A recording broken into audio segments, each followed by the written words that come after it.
Hey, it's Eric G. Around the House is sponsored by Baldwin Hardware. For 75 years, Baldwin Hardware has been known for its first-class quality and craftsmanship in door and cabinetry hardware. As an alumnus of the Baldwin Hardware Design Council, I can say I have seen the details and quality from design to the finished product. If you're looking for a new style and old-world craftsmanship, I can tell you there is only one Baldwin Hardware. Check out what would look great in your home at baldwinhardware.com.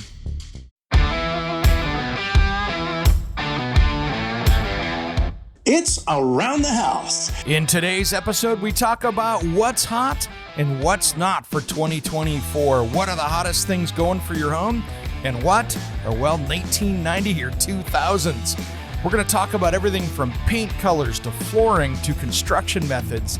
That and so much more today, all about what's hot for 2024. So if you're thinking about starting a new project, doing a kitchen or bathroom remodel, or just painting your house, we're going to talk today about what's hot and what's not coming up in this hour of Around the House show. Now, let's get to the program. We got a lot to talk about. When it comes to remodeling and renovating your home, there is a lot to know, but we've got you covered. This is Around the House. Welcome to the Around the House show. This is where we help you get the most out of your home through information and education. Thanks for joining me today. We got a fun show ahead because we're going to be talking about what is hot and what is not for 2024 and what we see coming on this next year. First, though, if you want to find out more about Around the House, thanks for tuning in. You can find us over at aroundthehouseonline.com. Make sure you head over there and you can find everything from the videos to the podcast to the radio show to all the other information we have over there in one big place. And doesn't take long for you to figure out where the playlist is on YouTube for Around the House Northwest, which is our weekly television show, where we do an hour of television each week, 52 weeks a year, all for you to maybe learn or inspire yourself to get something going on a project. Well, today we're going to be talking about what's hot and what is not. And the first thing I wanted to talk to you about today was paint, because paint colors have changed. What is hot, what is not, and that is a big one. You know, still, when we're looking at paint colors, you know, as far as sheen goes, a flat or even maybe an eggshell is about as much you're going to see on sheens these days. You know, you'll get a little bit in there depending on what you're doing, but any of those like semi-gloss and that stuff, way out. That stuff is gone. And so that is out, but those flatter tones are in. Now, color is huge out there, so we're going to say it's really simple, actually. We're going to say the grays are out this year. They've been out for a couple years, but they've really gone a different direction. So if you start looking at the 2024 colors of the year, this is the time that they start releasing the colors for next year. And every paint manufacturer has one out there. So if you look at Benjamin Moore, which is another big brand out there, their color of the year is Blue Nova. And Blue Nova is kind of a blue-violet color that they say encourages adventure, beckoning everyone to indulge in new experiences. Yeah, it's just colors, so that doesn't really mean much. But really, it is really interesting. They worked with aerospace company Blue Origin to announce the color and, trying to inspire future generations for STEM education and space industry stuff, which is cool. But it is a beautiful blue, so I do like the color. And it is definitely one that you could do a lot of, and it really has a good look to it. And, there's these pastels are kind of in right now. And so that's a big one. Now, Behr, their color here is Cracked Pepper, which is very similar to the house color that I painted my house a few years ago with Miller paint. But this is a soft black, which is a really elevated, timeless, soft black. And it's just really cool that you could put this with almost any design style. You can do a lot with that. So Cracked Pepper is just exactly what you think it would be, in that it's just that flat, bold, charcoal black color. So it is really beautiful and a wonderful color tone to play around inside or outside your house. Now, Sherwin-Williams, they've got their color here, which is Upward, which is a really kind of seaside relaxed blue color. And so I'm not going to get into all the little things that they say in their marketing press release on it, but they're just really taking a really lighter and brighter, light blue color to really create this kind of warm and relaxing space. So it's got a little bit of a gray undertone to it. So it's really that coastal chic style. I think it's a really great color for a kitchen or a bathroom. And, even in a bedroom and accent wall, it's really got that kind of beach look. It really goes well with whites and grays. And it's a really cool color there. Now, Glidden came out a different direction with their color of the year for 2024, and that is Limitless. Now, Limitless is, and Glidden's made by PPG. So Glidden's Limitless is kind of a honey beige color, right? It's not really yellow, but it's just kind of got this honey/beige, so it's a really browner versus a yellow, but it's really got that kind of yellow khaki color to it. And so it's a really cool look. And so it's a nice, bright, warm, color you can use kind of anywhere and everywhere, whether you're painting a kitchen cabinet or bathroom vanity or accent walls or just an entirely warm room. You really can do that anywhere, even including your ceiling. It's a really great color. So C2, their paint's 2024 color of the year is called Thermal, which is really kind of a soft blue spring sky color. It's just a pale with a little bit of blue punch to it. You know what I mean? Just a little bit. It's a really cool color. So you can take a look at that. But C2 Thermal is their color. And it's just a crisp, bold blue. It just looks like that sky up there. And then Valspar came out with their color of the year as well, which is Renew Blue. You're starting to see a theme here. These kind of pastel-y, more sophisticated than your 50s, surfer turquoise. But these are just the Renew Blue is a cool, just cool as in I like it color. And so it's just a really nice, bright, balanced blue. Kind of like a grade C green if I was going to try to paint that color in your head. It is really cool, and it's just going to be a really classic color. So Renew Blue is that one there. And then, of course, there's HGTV Home by Sherwin-Williams. Persimmon is theirs, and this is a bright color. So they went bold on this one. So it is, their quote is, Persimmon balances the energy of a tangerine with a grounded, neutral undertone. So this is a living room, kitchen kind of color. It is bold. It's almost getting into that salmon color. But it's definitely in that terracotta kind of shade colors. But it is bright. It is bold. And there's a lot to it. Now, the next one here, Dutch Boy, which to me in my area, I don't see a lot of Dutch Boy paints. So that might be something in your area. So I want to make sure and cover it here. They have one called Ironside, which is a really gray, brown, green color, which is really cool. It is definitely a warm, comfortable, natural color. Almost an army green, but more sophisticated than that. So it's a browner army green, is how I would do it as far as an explanation of the color. And they're trying to create, their quote was, creating a space for wellness is a driving factor in everyday life, which has nothing to do with paint colors to me. And then Minwax even has a color of the year, Bay Blue, which is really cool. And that is a nice color. It is very bright. And that is the ones you're looking at there. When we come back, we'll talk about Miller Paints here as well. And really, the reason why I'm bringing these up is I want to see if I can have you just experience all these new colors, because the 22 different tones of gray are over. And now you're starting to see so many other color things that are in surfaces that I want to talk about, including sinks and toilets and things like that. So we come back, we'll talk more about that, about color inspiration, and then we're going to get into our deeper discussion of what's hot and what's not. But I thought we'd start out with color today. Around the House, we'll be right back after these important messages. Don't go anywhere.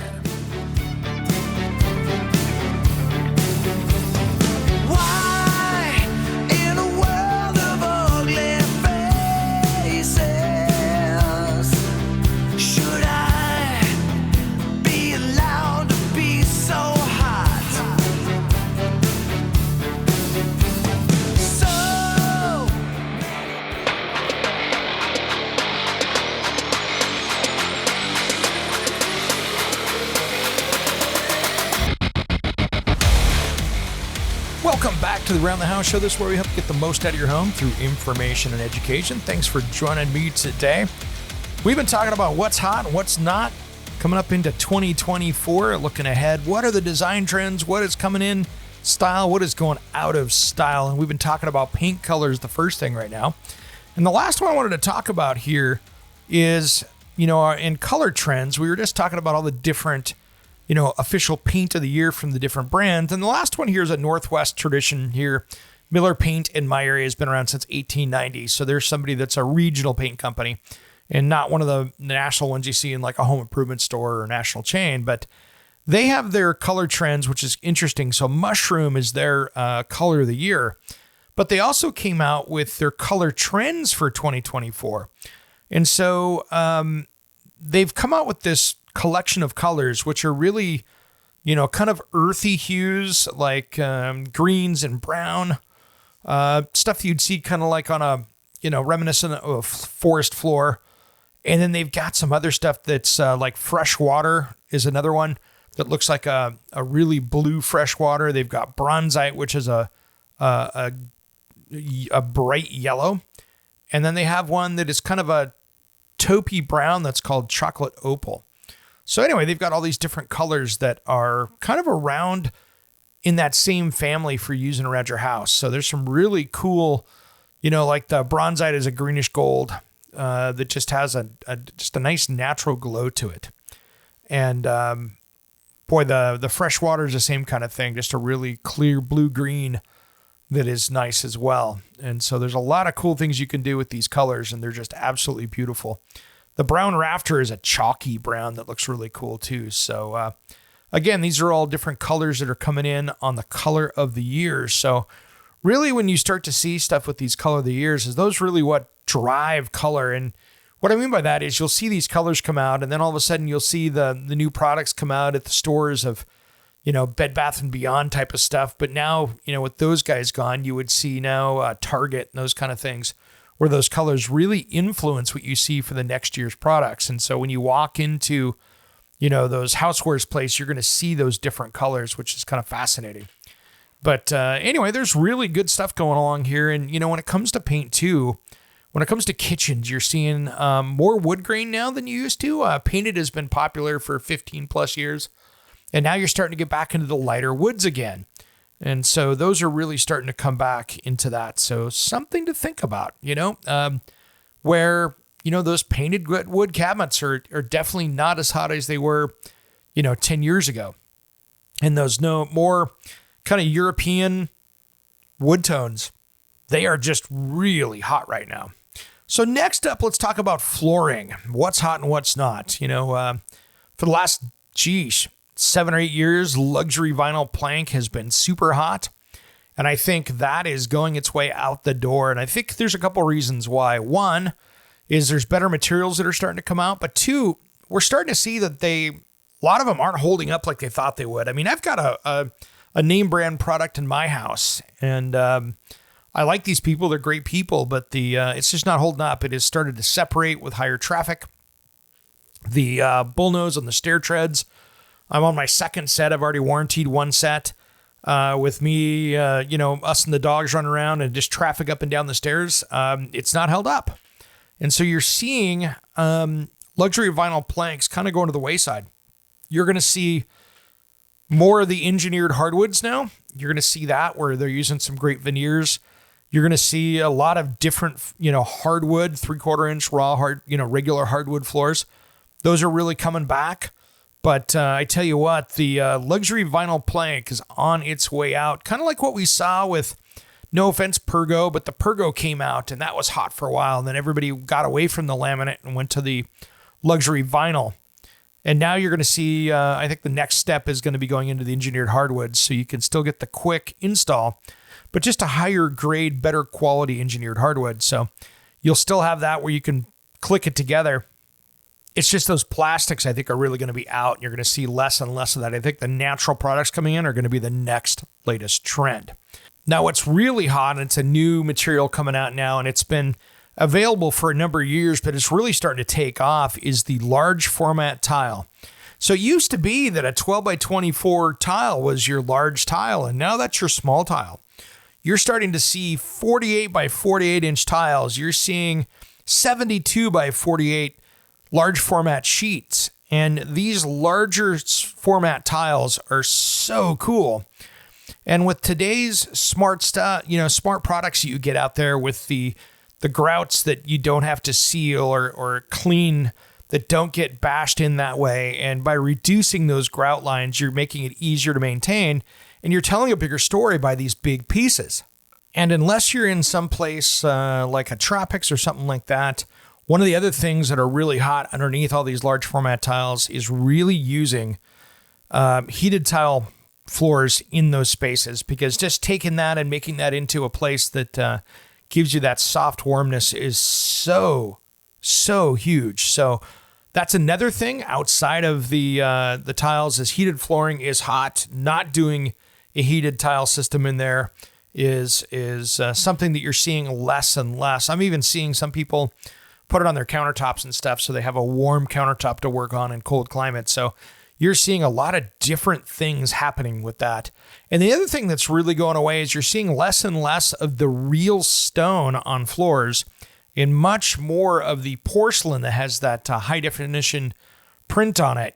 Some of these new wood floors that you're seeing out there that are tile, that are stamped from tile, stamped from wood to be into tile. When you look at it and walk on it, you can't tell that you're not walking on a hardwood floor. You're looking for the grout lines. But I tell you what, the stuff is absolutely amazing. And so be very careful what you see out there. Now, there are a lot of different places to get tile out there, and you just need to know what you're looking for. There are a lot of budget places. And one of the tricks and tips that I just want to give you real quick when you're buying tile is be careful of the cheap stuff. Because when you're looking at tile, it gets interesting. Some of the lower quality stuff, you end up having stuff that has very inconsistent size, thicknesses, and some warpage to it. Whereas they got fired, you see things kind of twist and warp, which makes it much harder to have a flat and level floor.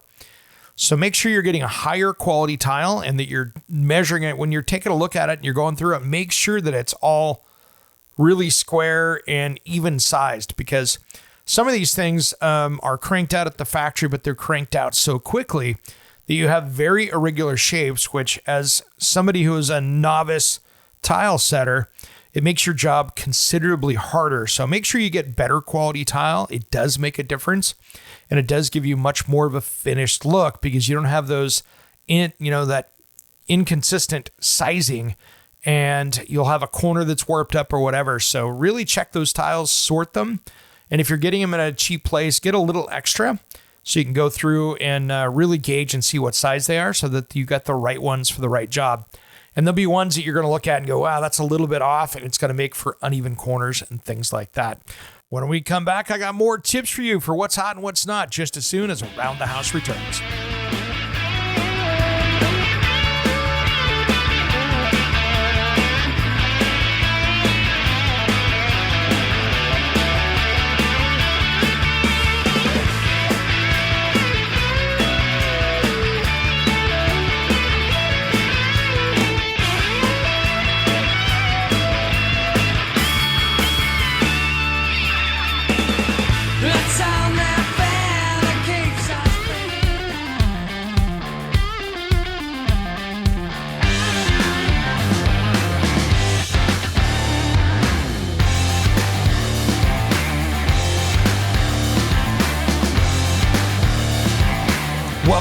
the Around the House show. This is where we help you get the most out of your home through information and education. Thanks for joining us today. Hey, if you're not a member of the Around the House Insider, head over there and join. It's $4 a month. You get all of our back catalog that we've got out there, as well as a inside look at who I am. I sat down with Jeff Tracy, the cowboy cook, and he interviews me of how I got to be doing home improvement and all the crazy stories and stuff that happened all the way along. Of course, I don't tell every story, so there'll be more for another episode. But we really jump into that history and some wild stories to be had there. So that's not part of the regular radio show and podcast. That's part of those exclusive episodes over there. We've been talking about 2024 design tips, what's hot and what's not. And so we were just talking about, flooring and stuff and how really real stone floors are not as hot as they used to be. And now the large format porcelain slab floors are really hot. And that's where it's going for many people. And I wanted to get into construction methods here. And since we're talking tile, let's talk a little bit about this. The alternative old school ways of doing shower systems are not hot anymore. So, the people in California, they're doing the hot mop shower pans. Those are out, especially doing the drywall and then putting a waterproof coating on it and tile over the top of that in a shower. All those kind of old and outdated ways of doing things are out right now, and using the newer systems out there that are waterproof, that come with guarantees from a factory, are definitely in. So your Wheaties, the Schluters, the Ardexes, all those different systems out there that you put in your shower system, those are super hot out there. And you're seeing a lot of people changing over to using those because, one, that tile setter that's doing the job, if he knows what he's doing, he's still on his warranty, where, if you're dealing with a manufacturer and you're certified and trained, they're going to give you a leak-proof warranty on it from the manufacturer's side. And so you've got a partner with your system versus you being stuck going, wow, I must have had a nick or a hole in that membrane, or that tar guy didn't put enough tar down, or didn't catch the corner right, or whatever.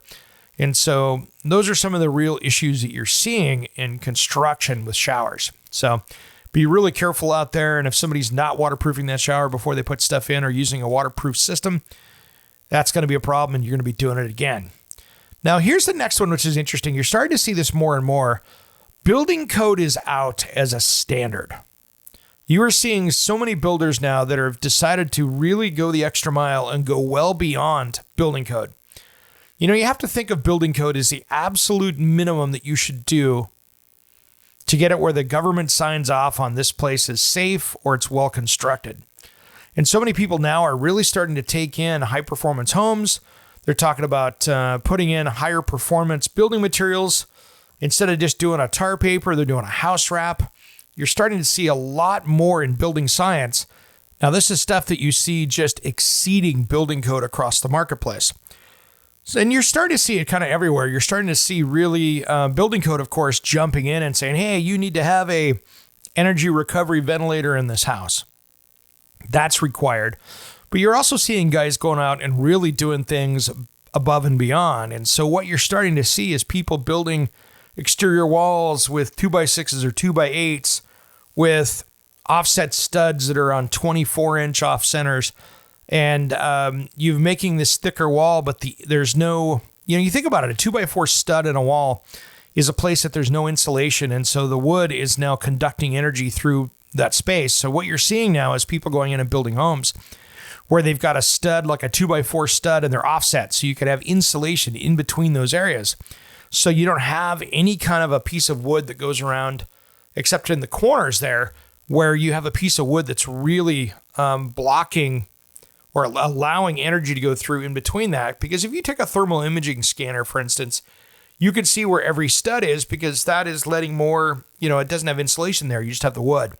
And so you get a lot more heat or cooling transfer through that. So that's really where the big part is of this, is that when people build those offset walls on the studs, you've got a piece of insulation that's going through everything. So you have a much more efficient house. And so you're starting to see people using engineered studs, building 24 on center, and trying to figure out ways to get less studs in a wall, all while making a strong engineered house, but having more insulation and even taking some insulation board and putting it on the outside of the house before the siding, depending on your climate zone and what you've got going, you're starting to really see these new levels of smart building where you're creating much more energy efficient homes. And that ends up being pretty good when you can do that and you can get that dialed in like that. That ends up being something that's very efficient. And now in all markets, I'm not sure out there, there's a lot of people out there that are putting in 3 and 4 pane windows where you've got all those different panes for energy efficiency. And I'm seeing some of those out there, but they don't really pay for themselves in my marketplace. But places where it's super hot, places where it's super cold, we have more of a temperate climate here, so it just doesn't pay off as much after most people don't even go into triple pane glass out here just because it's not cost effective. But there is ways it will save you, but you're not going to, it's hard to get that money back from the extra expense of going to that triple pane. And so usually the homes that you see triple pane around here are the ones that have had a good window salesperson or somebody that was really trying to make a energy efficient home for you. All right, the next material that I'm seeing that is on the out is vinyl siding. That is something that you're seeing less and less and less of. You know, it's not been a hot market out here for us on the West Coast in many places, but, there are certain places in the country that it works really well. But I think any of these plastics now are starting to really kind of get looked at from a different light, especially when they've been, when they came out in the 70s, 80s, whenever that stuff came out, it was seen as a lifetime warranty fix-all, and we've come to see that that's not really the case, that after a decade or so, these materials start to get brittle, they start to not last as long, they start to discolor, they start to chalk, and then once you put that up, you're really stuck because painting vinyl siding doesn't really usually work very well. I've seen a few people pull it off, but it's so hard to do because vinyl expands and contracts. And the plastic was made, for instance, if you take a cream colored vinyl siding and you paint it a dark brown, many times they did not put the right weather resistant plastic materials because they knew it was going to be white. So it doesn't have all the stuff that when the sun hits it, I've seen that stuff just turn to jello after people have painted it because it was not designed to be able to have that kind of heat on it from the surface temperatures. And so some people go through and buy some really good paint. Sherwin-Williams makes a paint for painting vinyl siding. And the two problems you have is one, that if you go darker, it can melt in the sunlight on direct sun. And then two, with it expanding and contracting, that you've got areas there in the wintertime or the summertime, depending on when you painted it, that you'll see little shadow lines because the paint is now either exposed or hidden depending on what time of year it is. And so when you paint it on a cool day, when it gets hot, things are expanding and contracting, you can have some problems. So between that and trying to get in and paint around where the J channel is, around corners or things like that, it's pretty tough. I always recommend not painting vinyl siding and going around and just replacing it with a different product. Nothing against you vinyl siding people out there, but I tell you what, the popular materials out there are some of the new cladding that you're seeing out there where you're using the deck materials or some of the composites out there that are made to look like real wood and that either have a composite or a rubber coating on them to make them much more durable than thin pieces of vinyl plastic. So that's really what you're seeing now is that some of these materials that have been around for 30 plus years, 40 plus years are now becoming where people are kind of tired of seeing them, and those are kind of going on the out. So I would still rather see somebody put down a hardy backer or something like that siding instead of doing vinyl. I think it's just if you have hail or if you have kids playing around or if you're by a golf course, these things all damage that stuff and will punch holes in it. So those are things to consider. But I say vinyl siding's out. We have more of what's hot and what's not just as soon as Around the House returns.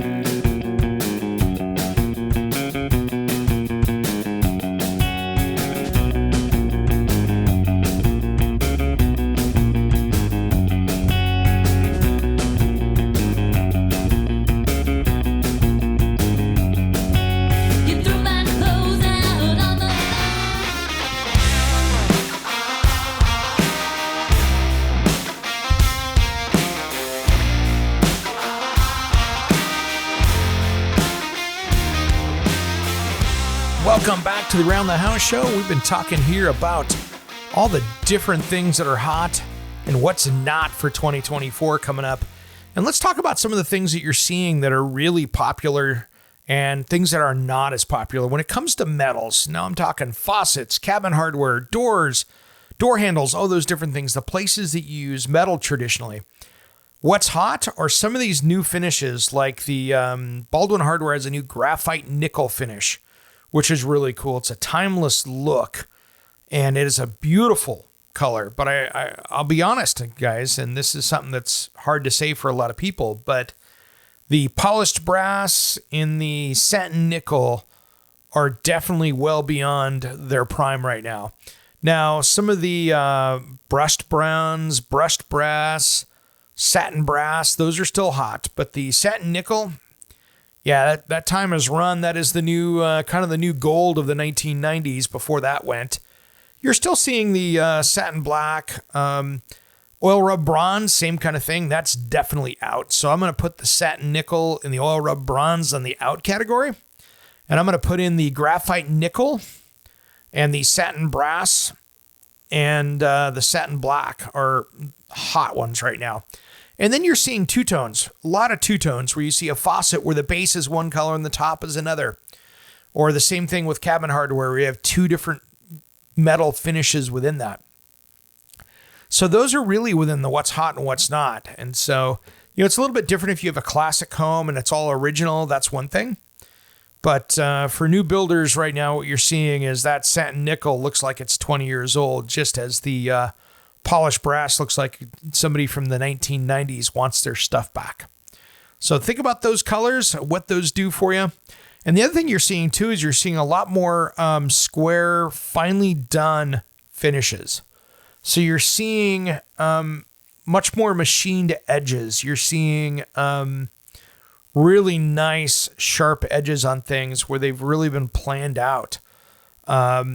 And so you're really kind of looking for those kind of details when you're looking at stuff. Nice square edges, nice machine finishes, things that really look high-end, even when they're not. That's some of the hot things that you're seeing right now. Now, other things that are hot and what's not, you're seeing downdraft ranges have been out for decades, and really good kitchen ventilation that vents outside of the house, that you can throw a steak on that griddle and on that range or cooktop or whatever you have, and to be able to vent that out correctly. That is another really, really important one that you're seeing out there, is in building construction, is ventilation is king. The nice bathroom fan, the 120 plus CFM fan in the bathroom, in the laundry room. You're seeing in the garage, you're seeing if it's attached garage with parking that's insulated, you're seeing ventilation systems in there, because what can happen of getting moisture in there. You're really seeing these things become a lot more smart as far as having bath fans that work correctly and makeup air and things like that. So those are things that are really hot out there, is making sure that in the downdraft ranges, and really even the 30-inch ranges, unless you've got a condo or something small, those ranges are kind of out. You're very much seeing more professional style cooktops. You're seeing griddles, you're seeing steam ovens, you're seeing all these different things going into the kitchen. And these are all things that are super hot right now, and it's something to really take a look at within the kitchen. The speed ovens, the air fryers, all of those things are really starting to become, refrigerators that have two different kinds of ice, where you've got regular ice and a craft ice, or even some of that little tiny shaved ice type stuff that you're seeing coming out of that, the little tiny pieces of ice. There's lots of different things that are happening. But just like smart home stuff, you're really starting to see with smart home stuff of what's in and what's out. What's out is really one company that has an app that runs all their appliances. What's in is the interoperability between those appliances. So you're starting to see two different companies to be able to control through one app, and you're seeing that interoperability where the companies are sharing their technology so that if a television has a sensor to see how hot it is, that the heating and cooling system can say, hey, that's the living room TV, and we know that it's too warm in there. So let's go ahead and turn on that HVAC to make sure that we get the fan moving around to move air around, because we have a place that's a lot hotter than other places. So you're starting to see this interoperability, which is really big. And these are things that are starting to happen that you can really start to see that coming out in the next year or two, you're going to see competing brands to be able to use, if you buy 2 different brands of something in your house, 2 different brands of appliances, or you've got a heating and cooling system that's different than your fans, you're going to start seeing these things all talk to each other. And so that's the latest trend. So keep an eye on what smart things you're buying and what platform they're on. So if they're able to use like Z-Wave, or if they're all SmartThings compatible or whatever, pay attention to what you're buying out there, because that is going to be the next thing that you're going to see. That is the next latest trend that we're going to see that's going to blow up. And that's going to be how everything starts to work together. Instead of having 22 apps on your phone, you'll have one that controls everything. So pay real good attention to interoperability between things, because that is the latest and greatest that's coming out. And that's going to really make a huge difference in what you see out there and how things work together. And the latest thing that I'm seeing right now, and it's, of course, due to the economy and what we've seen, over the last 20 years, we've had a lot of people sitting there really taking 4 or 5 years in a house and then selling it, taking the profits, getting a bigger house, and stair-stepping their way up into nicer homes and more expensive homes, and really playing off that investment. And I think right now, for the next year or two, we're going to see that trend not happening, because a lot of people out there that had 3 and 4% interest rates are looking at 8, 9% interest rates and going, I can't afford to buy my house even now under those interest rates, let alone what it is. So I think for the next few years, as we wait for administration changes and we wait for people to take this inflation more seriously and lower those interest rates, which means we almost have to go into a recession, because this isn't a show about politics, but we have to get the inflation under control. And by doing that, we really need to get government spending out of control. And there is nobody interested in doing that out there right now. So we're not going to see that change anytime soon. So these higher interest rates, I think, are around for 12 to 36 months. I don't think those are going to change anytime soon, unless we have a recession come in and we see people losing more jobs, we seeing the economy slowing. And then naturally they will be dropping those interest rates again. So we almost have to go through some pain here economically to see that come back down again, because those interest rates are put there to kind of cool the economy. And so until we see that happening, I think the American trend of buying that next home and upgrading and selling and cashing in on that is going to be on a pause for most people. Because I know right now that most people can't afford to put an extra $1,000 or $1,200 on the price of their current home, just because of the difference in the interest rates out there. So we're seeing that kind of come into a big pause, which unfortunately means that you're going to see a lot of new construction do the same thing for people. And it's really going to hurt affordable housing. Now, you are going to see now, of course, states that you're seeing a lot of West Coast states losing people to other states because they want to live in either safer areas, more affordable areas, or whatever it is, they're going to better schools. But really what you're starting to see now is there will be regionally places that you're going to see. I think, Texas, there's a lot of people moving from California to Texas. You're seeing people move to Florida. I think those states that are out there that are managing things well are going to see a great influx of people. And you're going to see population on the West Coast and Washington, in Seattle and Portland and in LA and San Francisco. I think you're still going to you're going to see that mass exodus of people out there, because the only way people are going to be able to really get into affordable housing is you're going to see people now moving into areas where they can telecommute. So you're going to see people going into South Dakota, North Dakota, Iowa, other places where it is more affordable to buy a home. And I think you're going to start seeing those places take off, because that's where people are going to afford to raise a family. So you're going to see a little bit more of that. So trend-wise, I think we're going to see house sales be down for a year or two here at least, until that starts to, could be more. We're going to see that happening. And then you're going to see people going in and buying lesser expensive homes. Instead of going to buy a $800,000 home in California, you're going to see people with a higher interest rate buy a $300,000 home in North Dakota and enjoy that. and have something that's going to be more affordable for them. So you're going to start to see that happening, I think. We're seeing it now. I think it's going to happen more so in the next couple of years, but we'll see what happens, how the population levels out, leaves some areas, and goes into other areas that are more affordable and friendlier to raise a family. All right, everybody, that's my hot and what's not for 2024 coming up, looking into next year. Don't go away. We'll be back with another hour of Around the House coming up next.